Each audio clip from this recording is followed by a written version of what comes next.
మన సంఘంలో చాలామంది బలహీనులుగా ఉంటున్నారు. వారి కొరకు ఆరోగ్యం కొరకు ప్రార్థించండి. అలాగే జరగబోయేటువంటి కాన్సక్రేషన్ ప్రోగ్రాం తండ్రి గారి యొక్క బిషప్ గారి యొక్క 3వ కాన్సక్రేషన్ ప్రోగ్రాం సందర్భంగా మరి జరిగే రివైవల్ మీటింగ్ కొరకు కూడా మనం ప్రార్థన చేయండి.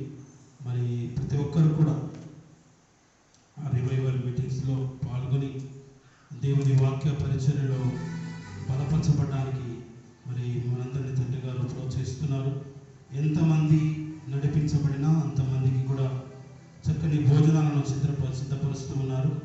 మరి కాబట్టి ఫస్ట్ జపన్య శాస్త్రి గారు విశ్వాసాలను బలపరిచేటువంటి దైవజనుడు, శక్తివంతమైన స్తుతి ఆరాధన అనేటువంటి దాన్ని కూడా నిర్వహిస్తూ మంచి ఆధ్యాత్మికమైన ప్రసంగం అందించగలిగిన దైవజనులను మన పద్మారావు తండ్రి గారు ఆహ్వానిస్తూ ఉజ్జీవ మహాసభ జూన్ 20వ తారీఖు జరిగే ఉజ్జీవ మహాసభ ఉదయం 8:30 గంటల నుండి సాయంత్రం 3 గంటల వరకు జరిగే ఈ ఉజ్జీవ సభకు కొరకు జరిగే మంచి